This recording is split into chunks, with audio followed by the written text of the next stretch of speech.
Ladies and gentlemen, welcome to another episode of the Midcard Mess Podcast. I am your host, not one, not two, but all three faces of Jamal, and this is the wrestling news of the week.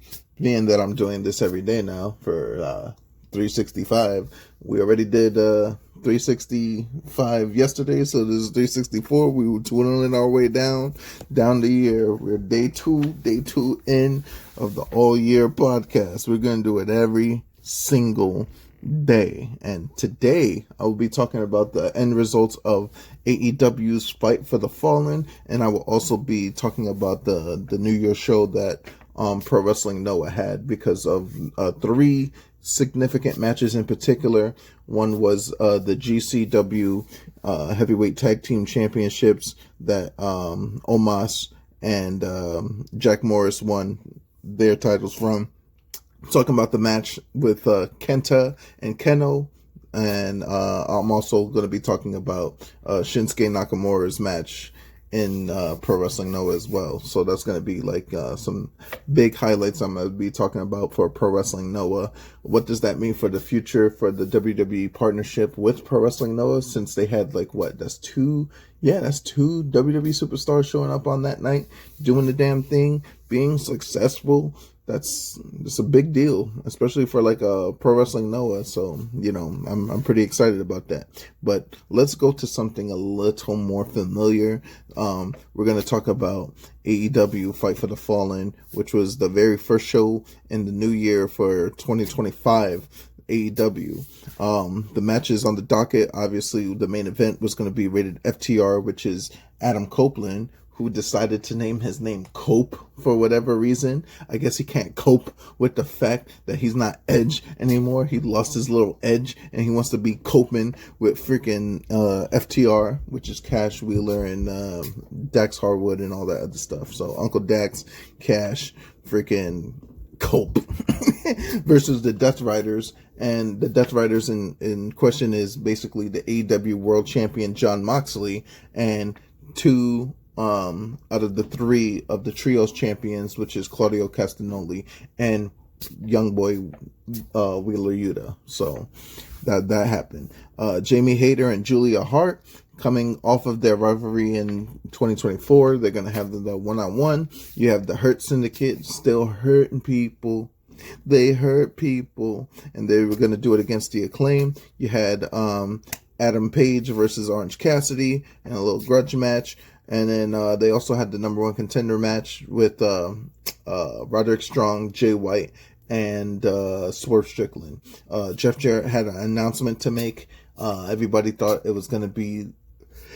Honestly, I thought it was going to be some retirement joint, but we'll talk about it because, you know me. I like to pack niggas the fuck up, and this is a pack him the fuck up ass moment. So we start Fight for the Fallen with Orange Cassidy versus Hangman Adam Page. So basically, they have this match. Obviously, it's like it's Hangman, it's Orange Cassidy, it's AEW alums, and they just didn't really like it's something that I've seen already. It's something that I've seen before. I wasn't really too impressed, but it lacked the level of intensity. Like, they need to have some type of more intensity with it. And it's kind of hard because of the style that Orange Cassidy wrestles. Like, nobody is wrestling like Orange Cassidy, like cool, calm, collected, and then, hands in the pockets, like, slow, methodical movements. So, like, it's hitting there. But, this match felt like it didn't have any type of real animosity, so like I was kind of out of it from the beginning, so it was kind of a weak start to me. The match was good, but it wasn't it wasn't really great. And then added to the fact that the Death Riders kept coming, distracting the match, so obviously that took it out of it for me. So it's kind of crazy to see, Orange Cassidy not doing a lot of gimmicky stuff, but, some people might take it as, oh, he's just trying to be more serious, but at the same time, it's like, he has to pull that stuff out, because that's what got him over. So, seeing him actually wrestle with the big boys and stuff, it's not bad that he's not doing gimmicky stuff, but you gotta do what brought you. Excuse me. You gotta do what brought you to the dance at the end of the day. So, it was a little lackluster to me. So now we go to the next thing, which was the Acclaimed versus the Hurt Syndicate. And mind you, now I'm a fan of the Acclaimed, but it looks like it's not looking good for the Acclaimed in 2025.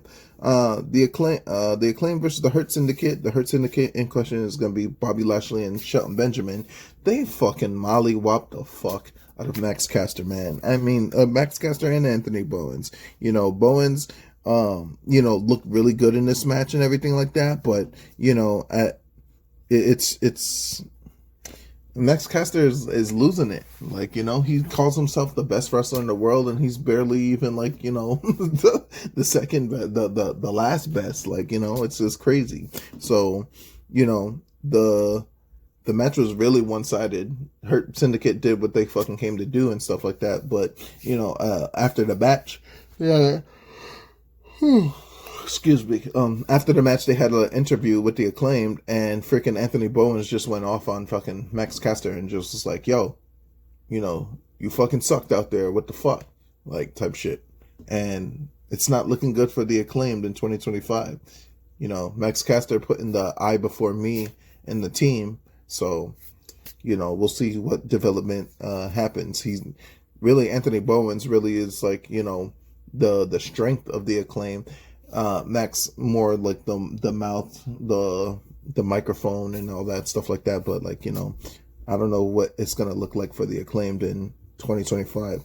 I mean, it could be a breakout year for either Anthony Bowens or Max Caster. So hopefully AEW develops on this and then they have a proper breakup and have both of those guys looking like stars, like bigger stars than they are, because they are former AEW Tag Team Champions. I'm not going to disrespect them, but at the same token, like you see how it goes with some of these teams, and then they have singles runs after the fact. So we'll see.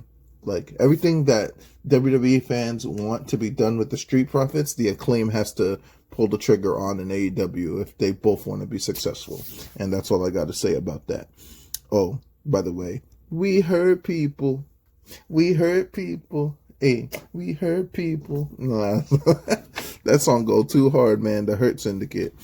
I mean, like, even still, like, Caster didn't do a rap on the way to the ring, so you already know, like, it was kind of, it's kind of weird to claim not doing a rap down to the ring. So, they were getting smoked. They were getting washed. The next match on the docket was Jamie Hayter doing her return, and Julia Hart, who's doing her return. And now I got two people basically returning back to back, and who's going to pick up momentum here. But as you all know, the house always wins. Julia Hart, part of the House of Black, doing the damn thing. She kept doing these mind games and stuff like that. But, as she had a long time away from AEW because she was injured, and, she's mad young. She's one of the youngest stars in AEW, and she seems to be shaking off that ring rust. And, Hayter made sure that she kind of looked good or whatever. Not when I say look good, I'm talking about like, they had a decent match. But, excuse me. In the end, it's just about building that chemistry. If they continue with this rivalry, then I would love to see, I would love to see some more out of both Julia Hart and Jamie Hayter. Jamie Hayter, Jamie Hayter got the crowd bumping, man. She's definitely a crowd pleaser sometimes, and it's just one of those things. Like, I'm very intrigued with the women's division when it comes to AEW. So then they had Mercedes. Jesus Christ! Let me talk about a superstar that I really do not jack. I'm not jacking her at all, and it's not a hate thing. It's not a Boston thing. It's like none of that, right? So Mercedes Moné came out and cut her weak ass promo, and she's putting herself over, talking about she's going to wipe the floor with everybody at Wrestle Dynasty. It's just, oh my God, like, no, like, money changes everything. That's what we're going with. That was her big line. Money changes everything. That's what we're going with, bro. Man, look, I need Squasha Banks to stop. Like, she's not even a Mercedes CEO. The CEO dance is dumb. It's like, oh my God, bro. And I'm not trying to be a hater, because at the same time, like, she is the TBS women's champion. She is the New Japan Strong women's champion. So, like, it's like, she's in the ring. She's been winning matches, but that doesn't mean that she's good. All right.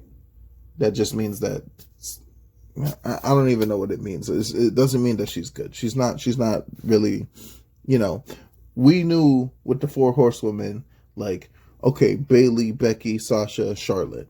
Out of all of them, we can see who the weak link was. We could see it now. You know what I'm saying? Say what you want about Charlotte's promos, but Charlotte is a phenomenal wrestler, and she's probably number 2. So, number 1, I give either to Becky or Bayley, but they're interchangeable. Bayley, because she's doing Grand Slam big girl things. I mean, she's won the Royal Rumble. Squasha didn't win the Royal Rumble, so, like, I'm just saying. But, it is what it is. Like, Mercedes Moné is, I can't jack her. She's like Liv Morgan, like, very successful, had an incredible year, but I'm just not jacking her at all.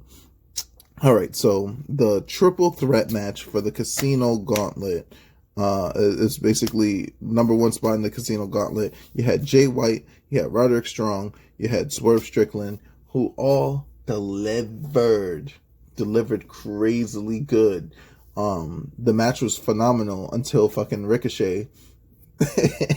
Until my boy Ricochet came out and fucking absolutely mollywopped fucking goddamn Swerve Strickland, costing him his opportunity.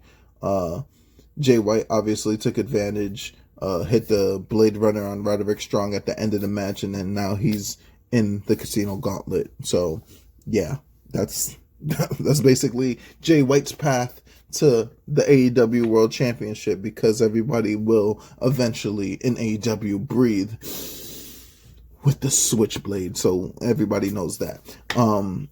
It's nice to see that, like, Kyle O'Reilly, Roderick Strong, Mike Bennett, Matt Taven, Adam Cole, they're all together in the same page in the Undisputed Kingdom and all this other stuff. But, like, they felt like more of an afterthought due to Ricochet beating the holy crap out of Swerve Strickland. He took I don't know, what was it, scissors or a fork or something like that. He made Swerve bleed and stuff like that. So he just absolutely obliterated him after the match, during the match, after the match, and it was just crazy. It was just wild. So Ricochet showed a little a side of him I haven't seen since like 2016, when he was wrestling in WCPW and Defy and all that other stuff. So, like, this is like prior to WWE. So yeah, it was a pair of scissors. That man Ricochet went crazy. There were some other notable things that happened during the show, like, Dax Hardwood gave $25,000 to Hurricane Relief in Asheville. That's where him and Dax is from. Yeah, man, like, it is what it is at the end of the day. Powerhouse Hobbs beat some 2 randos, just showing how strong he is. Like, they're just building him back up. If this is the start of Powerhouse Hobbs' ascent to greatness, I'm here for it. Maybe eventually joining the Hurt Syndicate, maybe not joining a group and just doing the Wardlow thing and, being the beast that he needs to be. Jeff Jarrett. Let's talk about Jeff Jarrett for a second. this goes in the pile. Like, if you ever watch me on the Sharpshooters, you know I have a segment called Pack Them the Fuck Up Out of Here. And Jeff Jarrett is one of those motherfuckers that just got to pack it the fuck up. It's done. You're finished. There's nothing else for you to do. You are a WWE Hall of Famer. You're like a wrestling Hall of Famer. Like, you know, you're like a pro wrestling Hall of Fame. Stop. Please, for the love of Christ, pack it the fuck up. Get out of here. Go home. Be easy. You're going to catch a heart. You're going to die in the ring, bro. Relax. My man's came out there with his boots looking like he about to retire. And then he's like, oh, you know, I'm not done yet. I'm not going to ride off into the sunset. And I want AEW gold. I signed with the company again. And this will be my last wrestling contract. This is going to be me. And I'm going to fucking, you know, look for AEW gold. I'm like, bro, like, no, we're not doing this.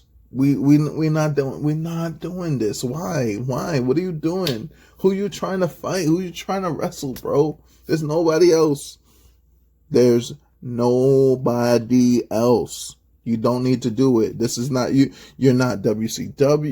You're not WWF Jeff Jarrett, the one that lost to China for the Intercontinental Championship. You're not fucking the Double J debut Jeff Jarrett. You're not Slapnuts Jeff Jarrett, who used to smoke niggas with the guitar. You're not motherfucking King of the Mountain Jeff Jarrett from fucking TNA.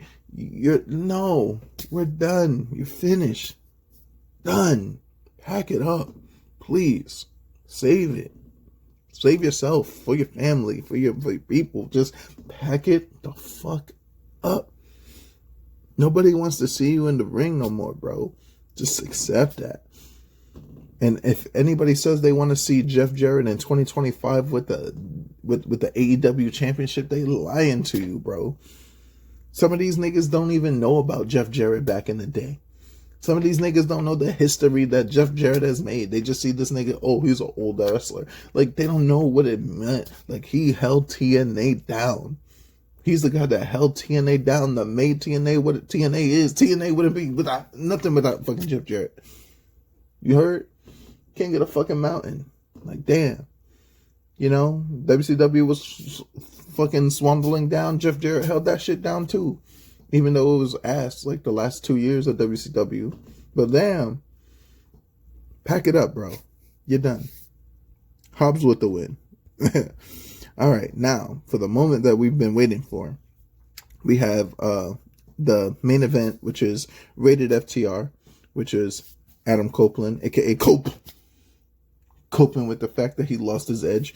And FTR, you know, Dax and Dawkins. Dax and Harwood. Dax Harwood and Cash Wheeler. They still fuck me up with their name. Even though, great tag team. Like, you know, I fuck with them. But the Death Riders, which is Jon Moxley, the AEW World Champion, and the World's Trios Tag Team Champions, which Claudio Castagnoli and Wheeler Yuta. So, this match, it was exactly what it needed to be for the start of the year. Setting up everything else. So it looks like you know, Rated FTR is going to be a thorn in the Death Rider side, and I do like the fact that, like, you know, Cope might be next in line to face Jon Moxley, but the fact that Christian is waiting in the wings because, like, you know, he's basically got a free number one contender slot ready to cash it in or whatever that. So, like, you know, it'd be crazy if he cashes in like on Edge and then ends up being the AEW World Champion. Christian's on a warpath. Edge is on a warpath. I mean, Cope is on a warpath. He lost his edge. And then freaking Jon Moxley is obviously, like, you know, like they just doing the damn thing. In the end, Rated FTR defeats the Death Riders because, you know, Wheeler Yuta got smoked. But, you know, it just sets up everything for later on. Like, we're going to see a Death Riders Rated FTR rivalry going on here. So, another thing that happened in the back prior to whatever happened, Big Bill and Brian Keith had a segment with Rated FTR with them having a match on Collision, so they're gonna have a match. This briefcase business, we know the world title is supposed to be inside the briefcase and whatever, but it is just is what it is. And like I said, this Cope shit just threw me off, bro. It just threw me off. For better or for worse, like, AEW is on the right path. And you can see Tony Khan showing a little more maturity when it comes to not worrying about the other products and just worrying about their products. So if they're able to do this for the rest of the year, then I would be happy for Tony Khan and for AEW. So, like, that's going to be where it hits. And, hopefully AEW got their shit together. I'm excited for the new year for AEW. Like, a lot of anticipation, and I want to see who's going to come out being a bigger star or who's going to be a breakout star. I'm looking for Jay White to be AEW World Champion by the end of this calendar year sometime. I'm looking for Bobby Lashley and the Hurt Syndicate to do big boy things. So I'm looking for that, and I'm looking for dominance there.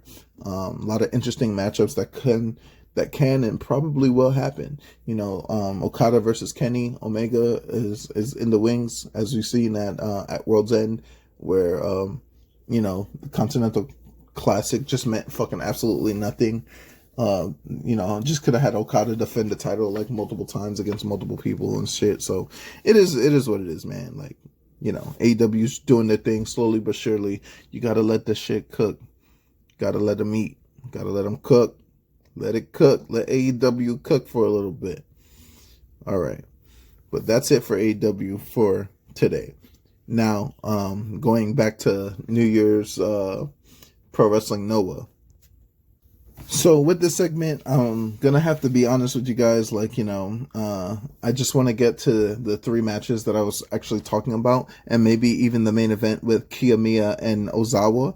But like, I'm just going to give you guys the results, and then I'm just going to give you guys my take on those 3 matches that I talked about, and also the relationship with WWE and Pro Wrestling Noah, seeing what that might look like. So, the results are as follows. There was a battle royal where, Tadasuke beat, Daki Arashima, and, Harutoki and Shuei Taniguchi, and Yu Owada and Yuto Koichi, which was like, it's just a battle royal, so like, it's okay. It was like a little battle royal, whatever not.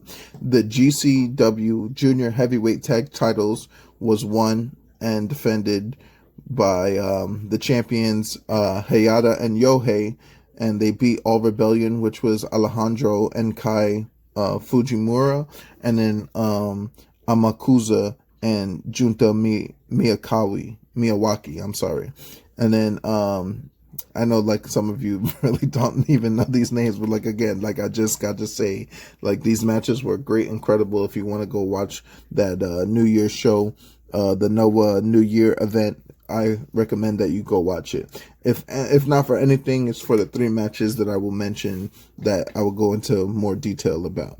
Moving further along, you had Ashuti Kote with Go Shizaki, Hajime Ohara, and Muhammad Yone versus defeated Black Menso, Fujita, and Suji Ishikawa and Tetsuya Endo. Like, they beat them in a 6-man tag. It was a decent 6-man tag.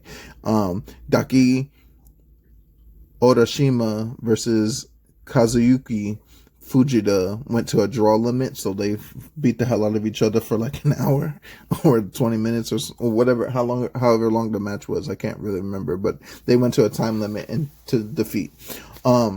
The El Hijo del Dr. Wagner Jr., the ghost of Dr. Wagner, got defeated by Galano del Mal. So that was an interesting little lucha match that I actually really enjoyed seeing some lucha inside of Pro Wrestling Noah ring. They're really pretty good about this.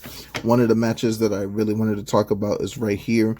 You got Kenta, the Bullet Club, and versus Keno, who was the leader of the group called Congo. And yeah, man, they had a hard hitting match. Like, I'm talking kicks, punches, slaps, anything that, if you want to talk about hard hitting pro wrestling, you got to watch Keno versus Kenta in the yo, they beat the fucking snot out of each other, god damn it. And Kenta eventually hit Keno with the Bushin knee, which is basically the Bryan Danielson knee, or the Daniel Bryan yes knee. But he hit him with the yes knee, and then he clapped him with that go to sleep, and and ended up winning the match. So that match right there, that's worth the watch. If you're gonna watch the pay-per-view and want to see like good hard hitting action and stuff like that, Kenta versus Keno. This next match that I'm about to talk about, GHC Junior Heavyweight Championship, the best 2 out of 3 falls. That was also a good, intriguing, hard hitting match as well between Itia and Daga. And Itia defeats Daga and becomes the new junior heavyweight champion for Pro Wrestling Noah. Then you had the GHC National Championship, which is kind of like their Intercontinental Championship, on the line, where Manobu Soya beat Masa Kiyamida, and well defended, well deserved. They did their damn thing in that match as well. GHC Tag Team Championship, Team 2000, Jack Morris and his mystery partner, WWE superstar Omos, versus Nomichi Marufuji and Takashi Sugiura. And let me tell you, man, it was just pure fucking dominance from Omos, beating the hell out of old ass Marufuji and old ass Sugiura. Like, god dang, man. Omos is a star, and I don't understand why he's not doing what he did in Pro Wrestling Noah in the WWE. Mind you, he hasn't been wrestling in WWE. I mean, like, he's under contract, but the fact of the matter is that he hasn't been on television for quite some time. The last time I physically seen Omos in a WWE ring was it was the Raw. It was the Raw of WrestleMania, and it was a dark match, and that was it. And I haven't seen him. He's probably been on house shows or whatever not, but that's all I see. And the problem is that this man is big, he's massive, but he's good. He's good for it. Like, how do you not? I could see what MVP was complaining about, bro. Like, how do you have Omos and don't know how to fucking use him? Like, get the fuck out of here, bro. What are we doing?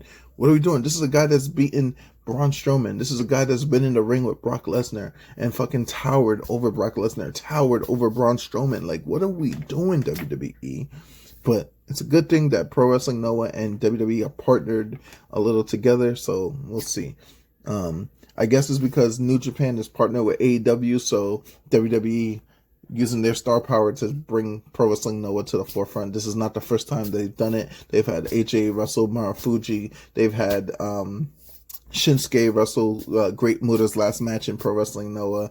We've had Charlie Dempsey out there. So, like, we've had Tavion Heights from NXT down in Pro Wrestling Noah doing the damn thing. So I guess WWE is doing some excursion things to make sure that they get that worldly experience, and I'm here for it.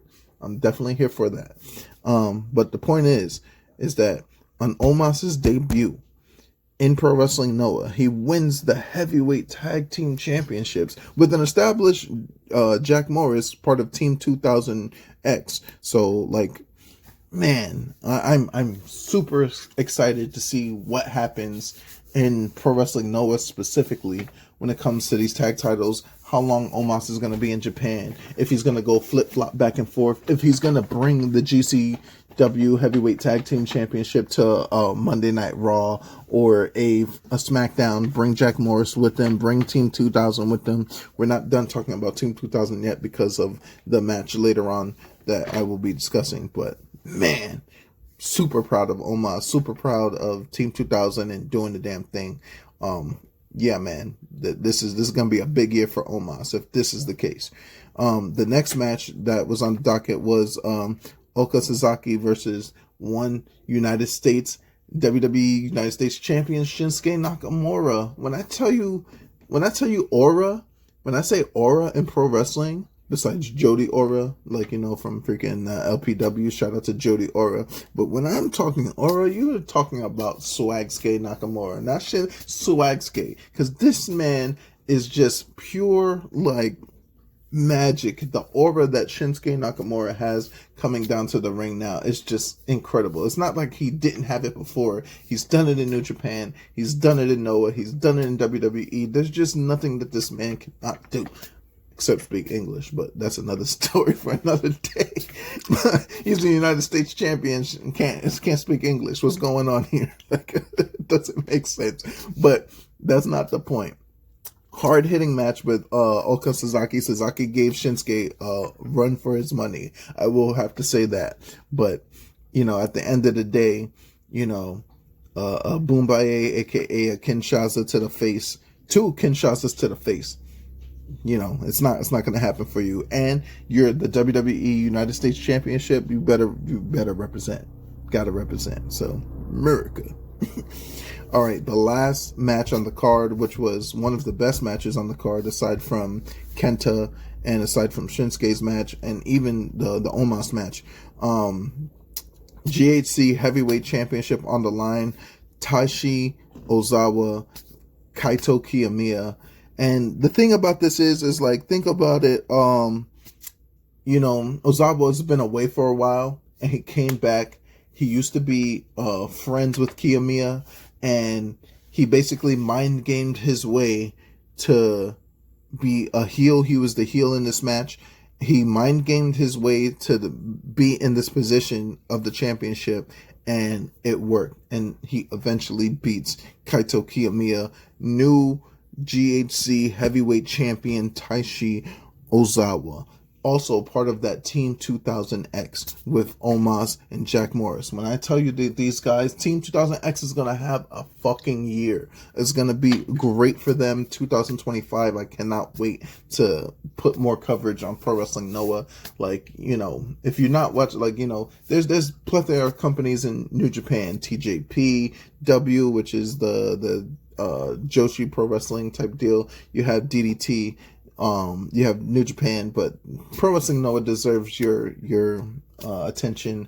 If they don't have it, then WWE will make sure that you have it, because they keep bringing their stars over there to do some things. So, like, Pro Wrestling Noah, man. And the best way to watch Pro Wrestling Noah is Wrestle Universe. You can catch DDT, you can catch TJPW, companies that I've mentioned before, Marigold, which is Cerise, company over there, the one that Julia used to be a part of, and freaking Stephanie Vaquer and all them people over there in NXT that used to be part of that company. Now they're over in the Marigold. They could get all that from the Wrestle Universe app.